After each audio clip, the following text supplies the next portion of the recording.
Malayang Samahan ng Manggagawa sa Greenfield v. Honda Crescencio Ramos, NLRC, Greenfield Incorporated, et.al. Fax, Petitioners Local Union, is an affiliate of the Private Respondent Federation, the local union and respondent corporation, Greenfield Incorporated, entered into a CBA agreement wherein a union security clause exists. The local union held an election, and herein petitioner Beta Villanueva and others were proclaimed as winners.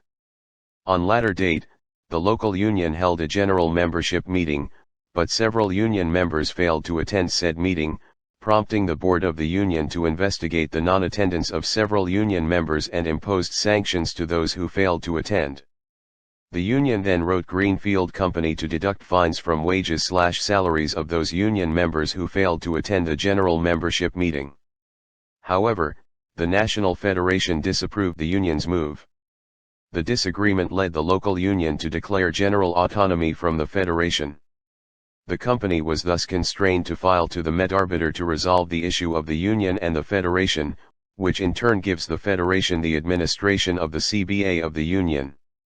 Petitioner union officers, after the union was placed under trusteeship, were expelled from the federation for allegedly committing acts of disloyalty and/or acts inimical to the interest and violative to the Constitution and bylaws of the federation.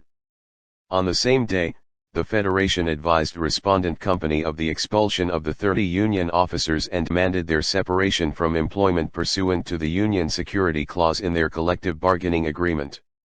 This demand was reiterated twice, through letters dated February 21 and March 4, 1989, respectively, to respondent company.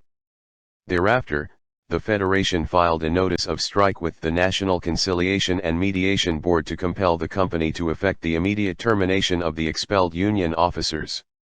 On March 7, 1989, under the pressure of a threatened strike, respondent company terminated the 30 union officers from employment issues. 1. The LA erred in declaring that the strike is valid. 2. Whether or not respondent company was justified in dismissing petitioner employees merely upon the Labor Federation's demand for the enforcement of the union security clause embodied in their collective bargaining agreement. 3. Petitioner employees were deemed to have abandoned their work and hence, validly dismissed, ruling, 1.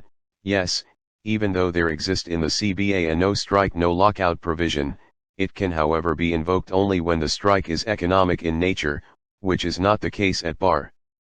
2.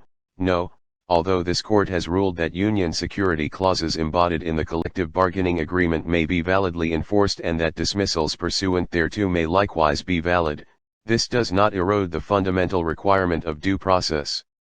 The reason behind the enforcement of union security clauses, which is the sanctity and inviolability of contracts, cannot override one's right to due process.